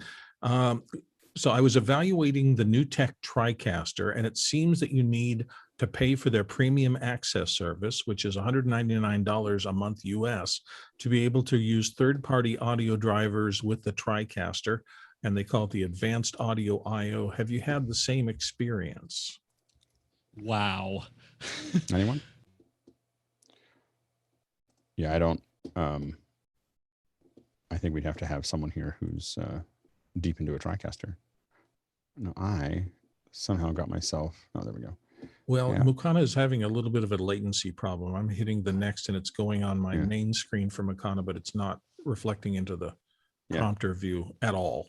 It's been laggy for me here too. Yeah, it's been really behind after I click it. That's why I've been stumbling. We'll let Chris know. I know he's been working on it a little bit, so maybe it's just kind of doing its thing right now. So anyway, yeah, go ahead, Courtney. You had I had a question. Really, is this to allow you to use Dante as an audio side, back end into TriCaster? I don't know. Talking about? I mean, the TriCaster. Maybe I know that the Skype TX had Dante in it, or you could put Dante Virtual Studio. You pay for that, and then it didn't work. So, so that was my experience of that. Next question. When it comes from Rupert McRae, and that last one just triggered. So let's try this one. Has anyone encountered any real world impact from the Cassia cyber attack? Oh, interesting. Yeah, go ahead. And by the way, for our producers, we're running a little low on questions. And so if you have any questions to add to our little conversation here, we'll make something up if we get to the end, but we've only got 3 more questions. Go ahead, Jason. I've had to answer a lot of questions about it. What hasn't happened is none of my clients, knock on wood, have been affected.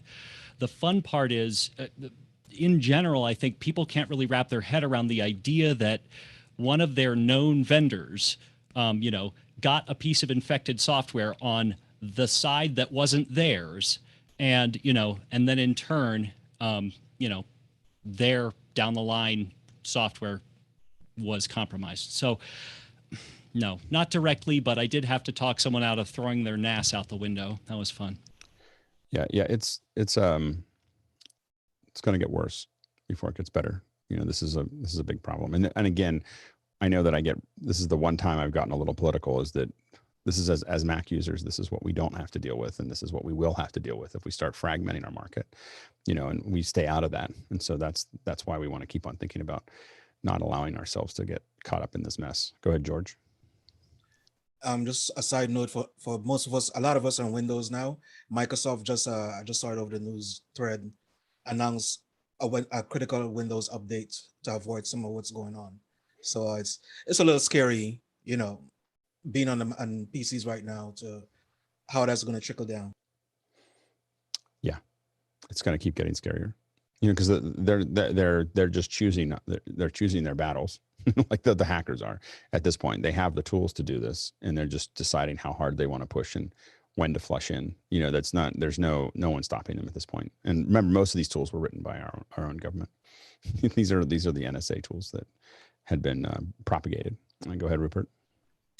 I was just going to say that, Kaseya may not, or tools like that may not be something that we use typically on our own infrastructures in AWS, but I would say that, a lot of us are running Windows boxes in AWS, and just because it's in the cloud doesn't negate us from having to manage the security on those machines also. So we may not be using Kaseya, but just let's not believe that because everything's in the cloud, it's automatically safe. And you also want to think, a lot of people manage their own mail servers. They manage their own things thinking that they're somehow more secure. And I would say that you're probably not. At this point, you want to be under where most of this is happening are those managed servers where people haven't kept them up to date. Unless you are an expert that can really keep track of all of these things and keep up with it, if you keep it in the cloud, there's a big cloud company that is going to keep most of that stuff secure. Keeping on. Now, there are reasons to keep it off the cloud if it needs to be secure, if it needs to be secret. So those are a bunch of reasons to do that. But you need to make sure that you have the budget for someone who knows what they're doing to keep track of it and to keep it working, because otherwise, you could end up in a mess. Next question. Comes from Rotem Kish in Bazakirat Batia, I believe Israel. And Rotem, thank you. He posted actually a sound file. Now I'm not plumbed to listen to it, but he gave me his pronunciation. So I just want to say thank you. That's great. His question is, I'd love to hear from the panel what the cheapest, most expensive, and the most cost-effective device might be to transfer NDI from an N1 Mini to an ATEM. And by the way, Bill, I think you were out when we were making that adjustment. I think that's actually a Mocana feature now, where someone just types it in, and it should actually just play out as it's an AI like play out thing. It's not. I don't think we're not putting the file. We went through a bunch of discussions in your absence. I missed that. I'm going to have to get some sort of earphone into Mocana then. Yeah, exactly. Go ahead, Carl. Great. So I'll cover the most cost-effective way to get NDI out of a Mac Mini into an ATEM. That'll be 96 cents for an HDMI cable. I'll let someone else cover the magwell to make the most expensive way though. Well, but so you to get it out, to send it out. Yeah, go ahead, George. $1,500 will cost you for 4 Bird Dog Flex NDI to HDMI out. Again, that's a solution, but you investing into an ecosystem. That's just one solution. Next question. Stephen Smart in Glasgow, Scotland says, Windows has stopped recognizing my internal data drive on my W10 laptop, which boots from an internal SSD card set up as a RAID. Recovery software does not recognize it either. It still spins. How can I get the drive recognized again? Go ahead, Rupert. I would say, depending on what recovery software you've tried, I would try two things. If it has been going through a RAID card or proprietary RAID controller, check that vendor. Maybe they have a specific tool for interrogating their RAID drives. Also, if you haven't tried it yet, try Gibson SpinRite, and then just take a deep breath. Jason. In fact, I believe Steve covered on Security Now last week some insane thing that he did in order to figure out how to use a trusted platform. So update your BIOS, get a separate mount, and if you really, really, really need it, hopefully you'll never do this again. Don't ever get RAID on a laptop. That's a terrible, terrible, terrible idea. But yeah, from now on, I'd say your best bet is don't do that. And, I think all of us have been in some position where we learned that we need to make sure we have a backup. Nothing exists unless it exists in 2 places, and nothing's important unless it exists in 3. So anything that's important should be 1 cloud, 2 physical. Those physicals should not be in the same place. And that's how for the stuff that's the most important that you have, you want to keep doing that. Next question. Comes to us from Craig Kadobi in Toronto, Canada. And Craig says, since the network port on an Atmos Shogun Audio Studio 2 is for service only, what's the best way to remotely start or stop record on several units at once? Is there a Stream Deck option, he wonders? Go ahead, Stuart. Oh, I saw the question and I thought, what the? So I went and had a look at the ATEM Shogun page on the website, and on the the photos of the back of it, there's two RS422 ports, so you should be able to get a jog shuttle controller for it. But buried in the information on the page for the Studio 2 is a listing that it can use the USB port directly above the Ethernet port with a USB to serial device plugged into a LANC controller. So you could use an old start-stop from a LANC control, like for a camera, to do it. Go ahead, Jason. So, okay, Stuart just blew my mind. So all you have to do is go on eBay, all right, just get a camera controller from about 30 years ago, get 3 other adapters, and you're good. There you go. Yeah, next question. Moving to Douglas Carmichael, who's back with the Illuminarium said all our animals were filmed on location in Africa in 4K. After looking at content from Alex's work, the Africa Digital Media Academy, it seems high-end gear is scarce there. Wouldn't shipping, visa, customs, and insurance be a pain? You go ahead, Ken. Just a quick comment. Africa's a continent. It's not a one little place. So there's a lot of places where they can source good gear. Don't think of Africa as a little country. Go ahead, Carl. So I know from Canon that they're ambassadors of light. You know, they're evangelists. They actually test all the equipment in Africa. So all their new lenses, all their new cameras, they actually get field tested in Africa for like 3 months. That's where they go testing. Rupert. Also, this content is likely to get captured by, studios who are going to sell it on the wholesale market. So it's not as if these chains are going to be going out there capturing their own content. The other thing is that, the cost of shipping and once you get good at it, the cost of shipping or moving things around compared to the cost of labor is very low. Like that's the thing that costs money is labor in a production. And so when you're going to bring your crew down, shipping anything to almost anywhere. I mean, I've literally put stuff almost everywhere in the world. And we didn't have to ship anything to Antarctica, but we did bring somebody in from there. But outside of that, every continent we've dropped incredible amounts of gear. And there is some countries that are harder and some countries that are easier. Carnet countries are a lot easier to get into. Then there's countries that do have the gear. Like, so South Africa has a lot of the gear. Nigeria has a lot of the gear because they have a large film industry. Ghana is pretty good. Rwanda is coming up to speed. Our academy had for a long time had some of the nicest cameras in the country, but there's some Aries and some other stuff that are floating around in Rwanda right now. Kenya actually has a fair number of good cameras, that are there again because the markets are bigger. The media markets are larger in those countries, and so there's definitely places that you can rent those cameras. There are less of them, but they're definitely down there. But most crews that I know of that go to Africa. And this is kind of how they handle a lot of the world. It's not really just Africa, are bringing their own gear. And but that's also what we do when we go into Asia and what we do when we go into South America. We oftentimes are bringing our gear. In fact, most of the time we'll try to bring our own, all of our core gear. If I go into Europe, I will bring my core gear and then I will rent all the external gear, out that is less important. So sensors are something that a lot of us want to control, especially if we're getting paid to do that. And that's our the content we're getting paid to generate. We'll tend to the sensors. Now lenses sometimes we'll rent too. I do think there's a huge opportunity in Rwanda to build a both sales and rental space because it's centrally located. Rwanda Air goes to a lot of places. B&H, get right on that. Well, yeah, or just doing a new B&H there with just somewhere to go to actually touch the stuff and work on it. And Rwanda has, it's safe and clean and easy to work with. So that makes it easier too. Next question. Gordon Lake in Los Angeles is back. And Gordon this time says, how will members of the panel use Unreal Engine? We're using it. We'll show you guys when we're done with it. We'll talk about some ways that we're using it. But we've been playing a lot with MetaHuman and with sets and so on and so forth. And so, but anyway, yeah, I think that one of the things that while it's still hard gravel, like it's not easy, it's not smooth. We're going to do more Unreal stuff just because we should know how to do it. I think you could do whole TV shows and movies and online things. I've got a bunch of ideas around that. And some of the tools have really become interesting, in this area. So I think that we're going to keep on going down that path, but being able to build whole shows, absolutely.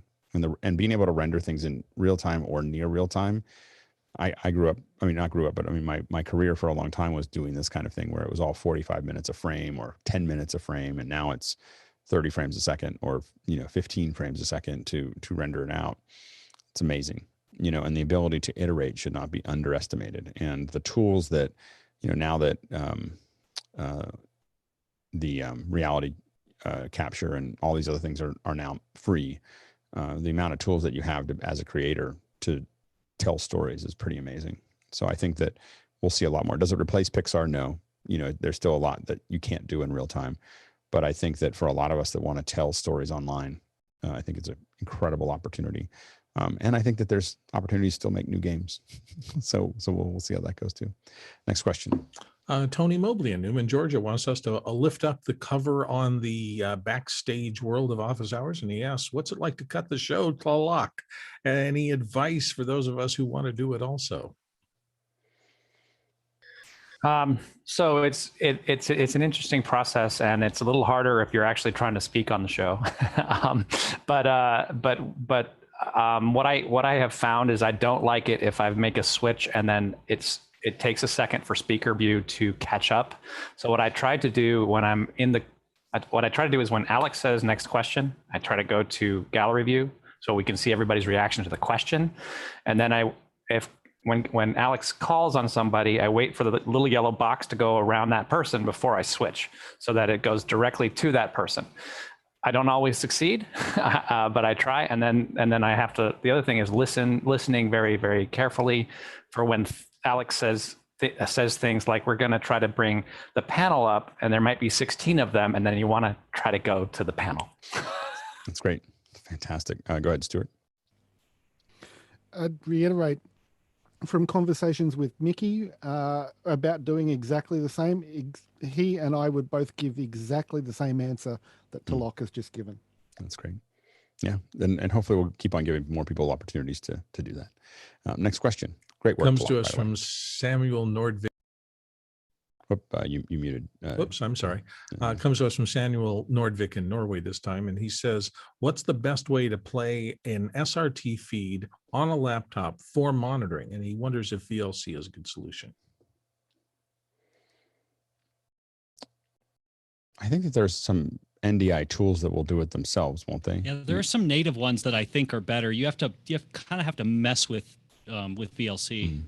Yeah, but I don't know what they are. All right, next question. Sorry, we don't have a better answer for that. Craig McFarland comes to us next from Boston, Massachusetts. Any rules of thumb people have for lifespan expectations for their small SSDs? And he's looking at approximately 1 terabyte style SSDs. Jason?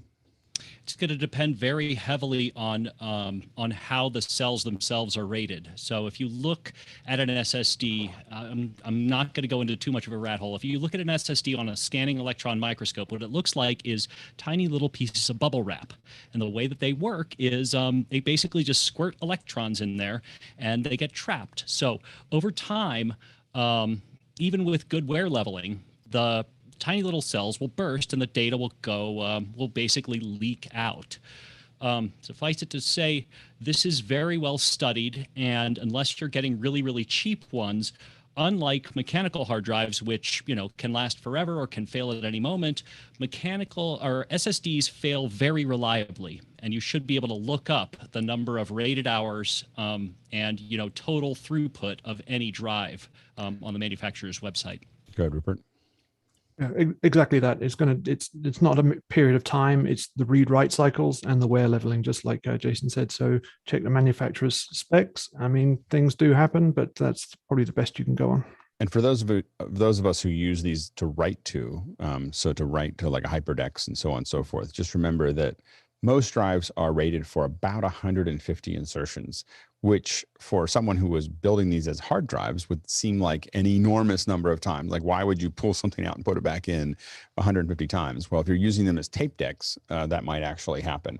So for us, usually we will only use them in a show for a long time. If we're doing shows a couple times before we put them to pasture. then we budget to have the ones that we need. Go ahead, Jason. Alex, do you find that the tough cards are any better at that? So what Alex is talking about is the physical wear of putting the SSD in. There are some that are a little bit more robust. We haven't had many fail, but we have had older ones they suddenly just stop working. They stopped getting identified, and we're pretty sure that it's just the connection. But I've had ones for years, almost 10 years that work fine because they just haven't been used that much. They're in a stack somewhere. And if they don't, it's not that, it's definitely not the time. It's not the mileage, it's the terrain. So, that of how long they go. Next question. Chris Widener is up next from Lafayette, Indiana. And Chris says, oh, there it goes. Would 4 Ultra Studio Monitor 3Gs work on an Intel Mac Mini? Or if not 4, would at least 2? Go ahead, Carl. So for a Mac Mini going into an ATEM can't handle 4K, it can only handle 3G, so 1080. So definitely. So these 4 added up is just one 4K stream. So it's easily Thunderbolt, easily be able to handle this. It's not a problem. Sending out 4 1080s at 60 frames, 60, 30, whatever you want to do. This would easily work on a computer that's Intel Mac Mini, which has the 4 Thunderbolt ports. Even though 2 Thunderbolt ports are sharing, it's really only 1080 out of 2 or out of each. So not a problem. This is just 4K out of 4 Thunderbolt ports. Not a problem. Go, Jason. Pro tip: label them. Label them. And in fact, I'm pretty sure that even the smallest converters now in the Blackmagic app, you can actually call them something else. So that's a really good idea. Next question. Sky Gleason comes to us from Sky Gleason in Seattle, a normal panelist here. Sorry if you answered this already. In Office Hours 2.0, will all the great information we put into the chat in Mukana be searchable somewhere? Will it continue in Discord or in the new Office Hours global website? It's probably 3.0 or 4.0 before we get to that. 2.0 is just fixing the video. So the next step, the first step will be fixing the video. The next step will be indexing the answers so that they can make it work, and then we'll address chat functions. Now some of the stuff we're working on in the near future for some other clients may accelerate some of that, but that's kind of the roadmap that we're working on right now. Next question. Comes to us from Brant Kruger in Minneapolis, Minnesota. Is there a way to take advantage of the Stream Deck's standard functions in addition to Companion? Companion seems to require killing the native app. I think there's definitely been some discussion here. I'm just waiting for someone to raise their hand because I haven't tried to mix and match those two. But I think you can have half of it be one and half of it be the other. Go ahead, Jason. You can. Well, my understanding of it, and keep in mind, I stopped doing this a long time ago because it was just too annoying. There is a way that you can basically just fire off commands using the app to in turn trigger it on another computer. But I just gave up a long time ago, plugged it into a Raspberry Pi, and let that run the companion. I know that there's, yeah, go ahead, Talak. I think that it's really, really problematic to try to do both Stream Deck and Companion. So the thing to do is to find all of the things you can do with Stream Deck and do them with Companion,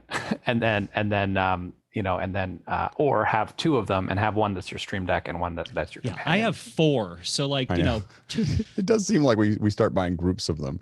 I think I only have 3 of different sizes so they'll fit in different places for me.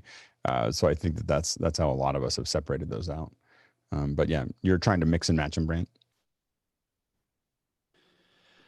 More just like, people ask me about the capabilities of firing off timers or audio cues or something like that using the kind of some of the built-in functionality. And so I'm loving using Companion for Zoom OSC stuff and things like that, but some of that built-in stuff might be nice to have. I think it is. I think it's easier, but I think the Companion will do everything that the Stream Deck will do. And so it's just easier once you get your mindset into something like that. That would be my recommendation. Next question. Comes from Rotem Kish again and back from Israel. And he wants to refine his question. He says, I want to get the video from Zoom Room's NDI from an M1 Mini into his ATEM. What's the most cost-effective way to do that? Well, you won't need to, I don't know if you'll need, you'll need the Zoom ISO to do that. I think so. You'll need Zoom ISO to see, to get them out. I mean, I guess NDI, you can route them out of those bits and pieces. Zoom ISO will see the outputs directly. Go ahead, Talak. So the problem is something we talked about on the show already, is getting NDI to a hardware output. So you either have to go to the bird dog adapter, which is going to be, I don't remember how much, that, or you have to go to another computer and drink in the NDI and then come out of that. So the problem is that the ATEM Mini is not an NDI switcher. And so you've got to think about the best way to do that. And I'm going to. Yeah, go ahead, Carl, and then George. So without doubt, this is the most cost-effective way per channel. It's $149 to get your NDI. It does 4K, you only need 1080. So you simply network this up on your switch on your router, and you've got HDMI out and USB-C as well. So by far, this would be the cheapest way to get NDI out, hardware way. And the only thing, if you're trying to do conversations and then you're mixing things back to folks, you just want to pay attention to latency as well. But if they're all talking in the Zoom and the audio is shared and they're just putting it out, it should be fine. Like, because they'll have low latency connections and you're just pulling the feeds. Go ahead, George. I think Carl pretty much covered it, but the 499 flexes will also do the job from Bird Dog. And that's what I was talking about. So if you're gonna, the way I look at it, if you're gonna do super sources on the ATEM Mini, at least 4 of the 4 channels, you're gonna need 4 of those devices to bring in each individual NDI stream of the participants. Next question. Douglas Carmichael's back with another audio question. This time he says Elton John's tour used an app called Peaks, P-E-E-X, and he's got a link there, which is similar to Mix Halo, but lets the user balance stems, guitar, drums, bass, vocals, so forth, to their taste. Do you think that detracts from the art of mixing as a part of the performance? I think giving the users something they can play with is great. I just don't understand how latency works, in a concert. Now, the one thing that you can say about this in a very large venue is that in a large stadium environment, theoretically that latency could be the same, for someone in the far end. So we remember that 1 millisecond, it's a millisecond per foot. So if you're 500 feet from the stage, it's 500 milliseconds of time that the audio takes. Now they have speakers. I mean, they're tuning those speakers, so sometimes it's less. But if it was coming straight from the stage, it would take that long to get there. So theoretically that latency would work. I think from a creative perspective, letting people play with it. What I'd want to do, what I would be curious about as someone who's mixing, is to get data back from the app to know what people did. Just like, what did they do? Like, if they felt like it was that important to put that in, did they bring the bass up? Did they push this back? Did they go over here? Did they move the drums around? It would just be interesting. It would be interesting data for a producer or for an open-minded audio engineer, which would be horrified by the idea, to know what that looks like. Go ahead, Talak.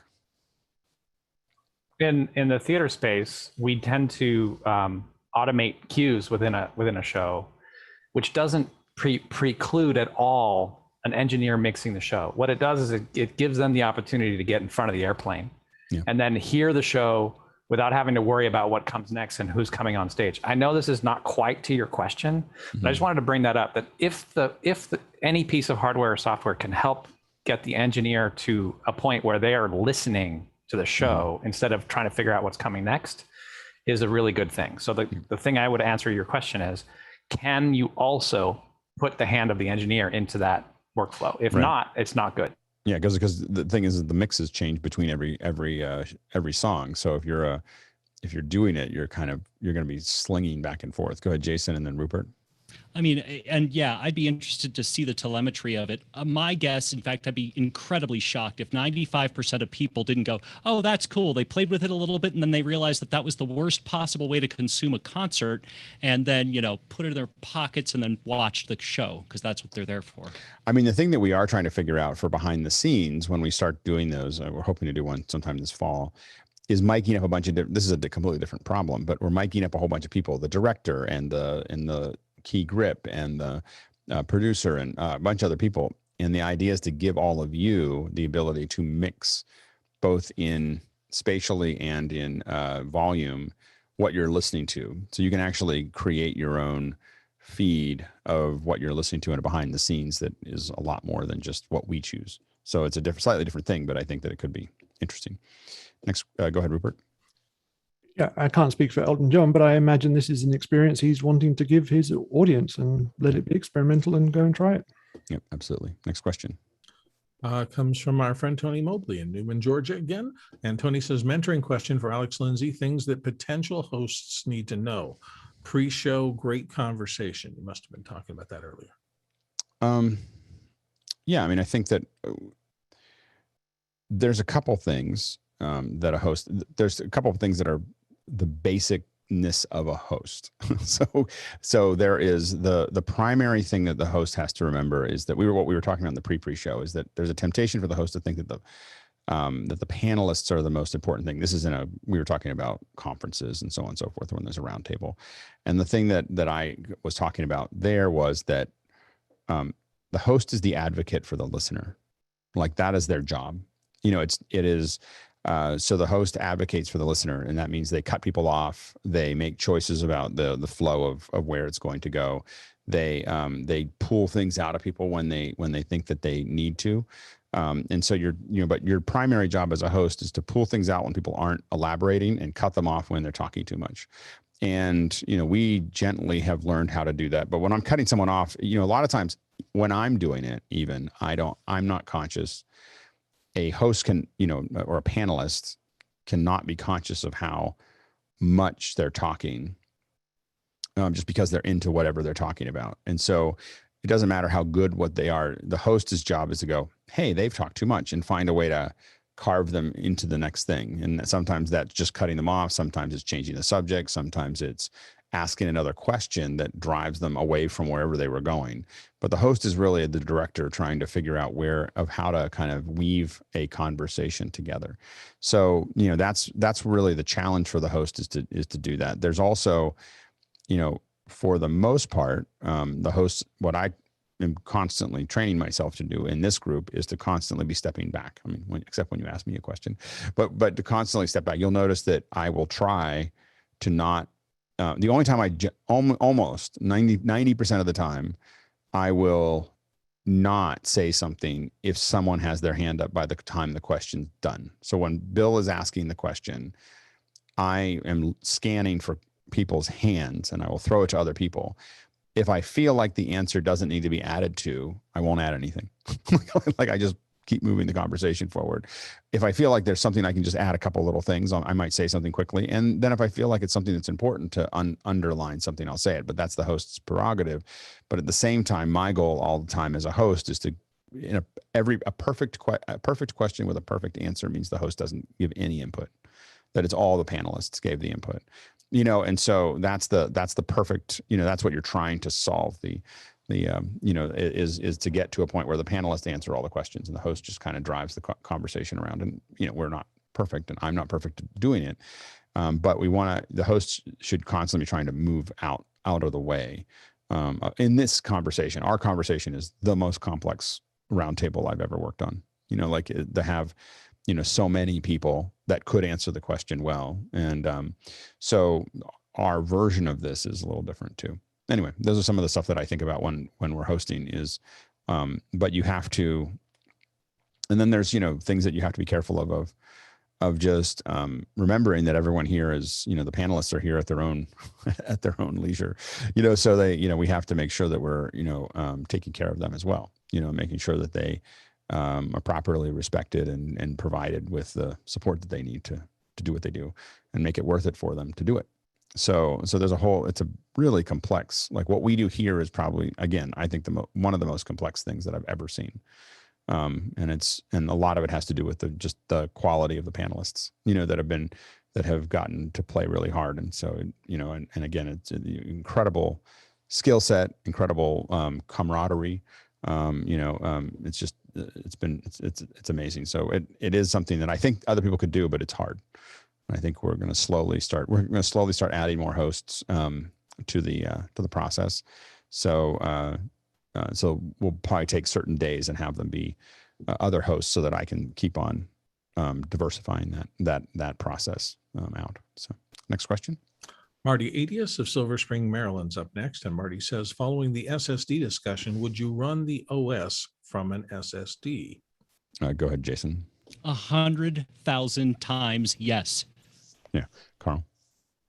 I'm pretty sure Windows XP was the last thing that was on a spinny drive for me. That was 20 years ago.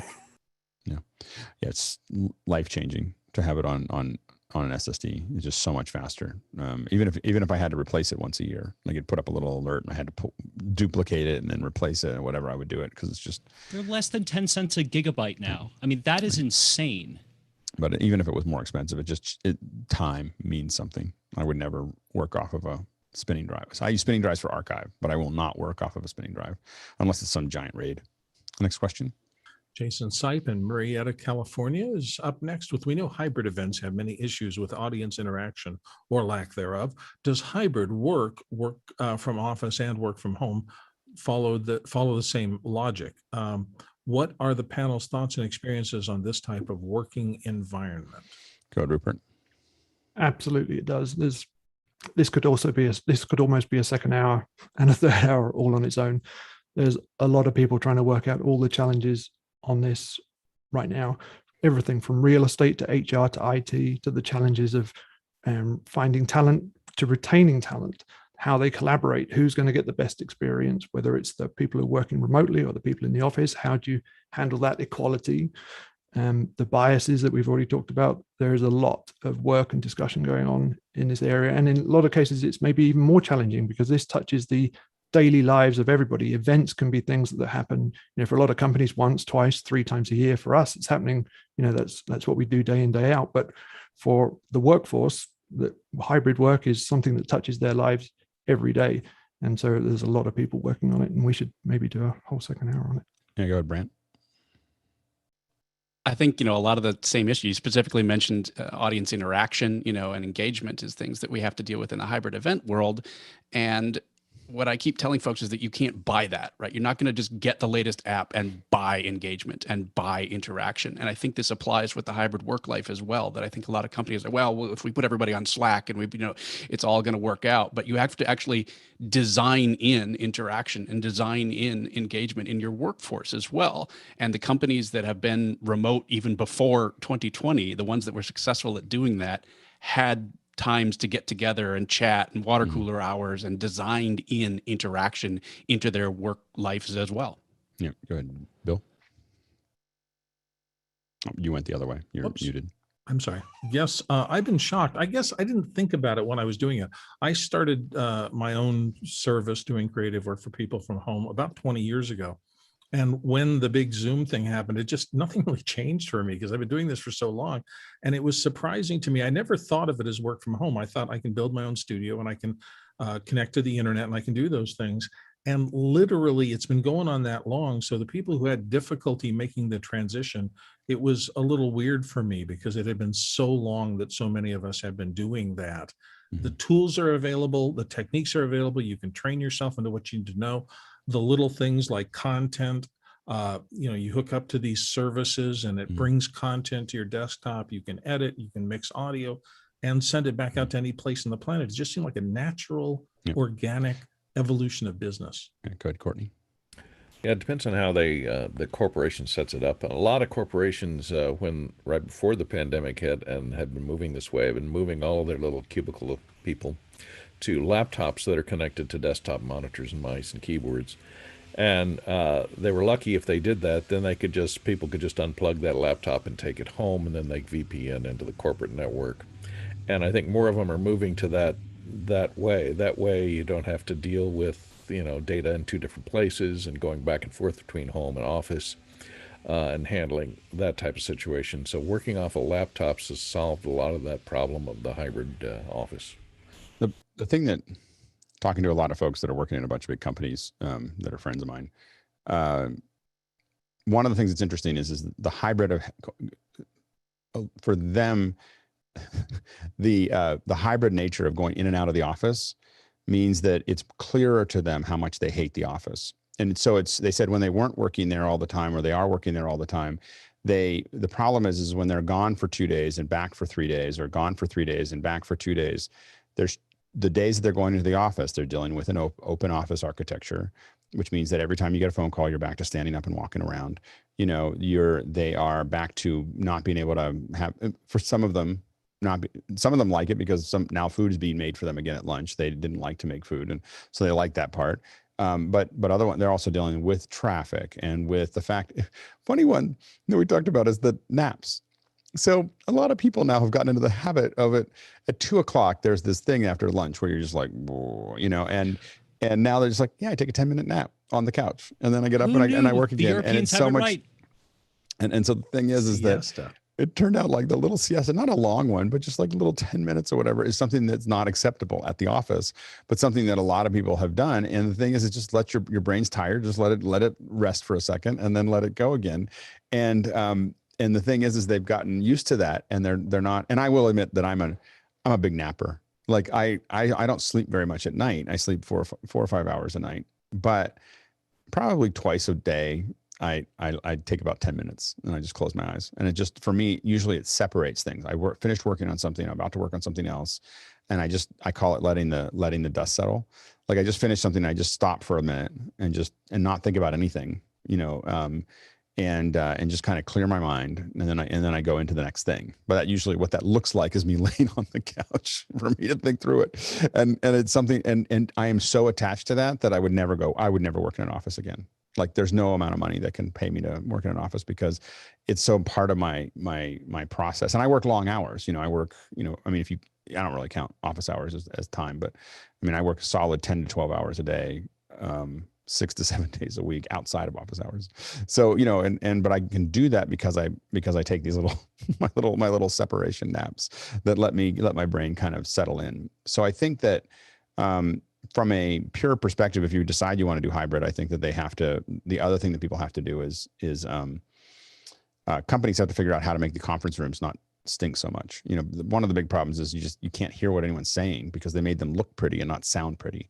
So having the conference rooms sound pretty is a big piece of it. I also think that folks that are in remote and should invest in their setup, because if you want to be with a good setup like most of us have here, you are not lower in the totem pole. You can, through a video conference, you can dominate a conference room, you know, with good audio.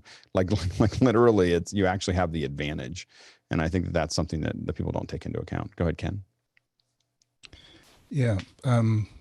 My wife works for a big corporate, and she was looking forward to that. Had a big meeting she had to go into the office for, but she was really looking forward to that and going in to see. When she came back home, the worst part was the commute. Yeah. The commute, not going to do it again. Yeah. The commute, she forgot how bad the commute was. But admittedly, yes, she does have, because I did build it for her, a beautiful studio, beautiful office working from home. And she said, she missed not having the multiple monitors and everything just set up and that space. So the commute is one big thing. But obviously, have a good setup at home. The other thing is you don't want to go back.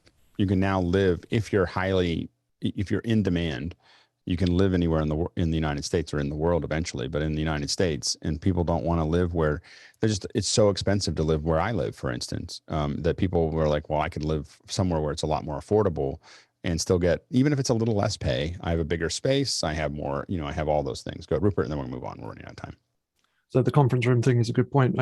I read something about the Sunday Monday effect. Is this somebody can be at home on Sunday watching like Netflix, 4K, HDR surround sound, and then be in the conference room on Monday having to figure out how to connect their laptop to a projector, and the two things just don't mix. I've also seen people in the office attending meetings on Zoom calls, but everybody's at their desk looking at their laptop because that evens the playing field. So what's the point? We don't use speakerphones, like even if we're in the same room, we'll each join just to make sure. And it's mostly so we can mute and unmute and you can actually hear what we say. Because I think that it's important that people actually hear what I'm talking about as opposed to trying to figure out what I said. And that's what conference rooms are all about, is just everyone online is just trying to figure out what you just said because they can barely understand it. Next question. This comes from Frojon Banwell of San Diego. And whoops, let me get back there. Working with Blackmagic Design on my Pocket Cinema Camera 6K Pro, losing time. This morning, it was about 6 hours behind after setting it to the current time, around 20 hours earlier yesterday. And he has recordings which are marked December 31st, 1999, after not checking it. What's going on? Go ahead, Stuart. This is actually not that uncommon. but not just to Blackmagic design, but to any electronic device with an internal clock and an internal battery. If the battery runs flat, say you've had the camera set on a shelf for ages, it just resets to default. And in the silicon that's inside the cameras, it'll be 1999 or something like that. Try plugging it in and leaving it plugged in, often like to charge the regular battery, and it will charge the internal clock battery as well. If it's using a capacitor instead of a battery, you might have a problem, and your BMD service agent will be the best person to talk to about that. The reason that you would lose time over 20 hours is because you might have it set to non-drop frame. So non-drop frame means that it's not dropping the frames it needs to stay in time. So if you're on, that's why drop frame exists, is so that it stays to the actual time as opposed to the clock time. And so you could lose time if you could end up with a very inaccurate clock. If you're talking about time code. Now, if you're talking about the clock, then it sounds like you have a battery problem with the clock. Next question. Douglas Carmichael's up next, and Douglas says, Carl, what specific devices were you referring to that could power redundancy upstream? Are you talking about a UPS or a power conditioner? All right, so this is one you'd probably find in a data center. So this is made by HP. So essentially, as you can see, it's got two power supplies coming in, so two IECs, and then it has 6 outs. The other 2 can be used, but it generally has 6 outs, and this would generally go to a rack of IT stuff in a rack. But these are the type of, and essentially what they are a power supply that can quickly switch. So you can have your 6 devices connected up to this, and your 2 power supplies. If one of those powers goes down, it switches to the other. It's a pretty straightforward device. So it doesn't protect you against the power supply in the unit failing, but it does protect you against the power dropping out on one of the sources. Yeah, that's great. Next question. Douglas Carmichael's next. Douglas, in this one, says, I've heard the TriCaster is an improved product for colleges to connect to ESPN. Considering the purported reliability issues, i.e. the TriCrapper, and the monthly premium access, aka Dante charge, why'd they okay it versus something like Mimolive or vMix? I think it's an all-in-one solution. It's well known to ESPN. I think they've used it well, long enough that they know what the issues are related to it. So known issues are easier than unknown issues, and I think that's been the TriCaster, for all of its faults, is also on a known piece of hardware, as opposed to vMix and Mimo, which will be on an unknown piece of hardware, which means that there's a whole lot of other things that can go wrong. So yeah, go ahead, Rupert. Approved is a lot different to preferred. Yeah. Next question. Ed Horn in Metro Detroit has our second to the last here. We're now doing normal meetings using our TriCaster to broadcast. We'd like to use Zoom for citizen participation. What's the best way to add our Zoom laptop to the TriCaster for that citizen participation? I think that'll be Zoom the NDI solutions from Zoom. So either the Zoom room with NDI or Zoom ISO, allowing you to NDI, but you'll want to get NDI out of that computer. That'll work really well with the TriCaster. Next question. And our final one, Douglas Carmichael says, relating to Rupert's mentioning in-venue AR and VR, wouldn't it be impossible to execute effective VR with the small seating spaces in most large venues? I have an Oculus Quest 2, and it needs a specific guardian boundary for most VR applications. Go ahead, Carl. For AR, if you're wearing a glasses kind of experience, then you can be in an elevator, you'll still get the AR experience. It's pretty cool.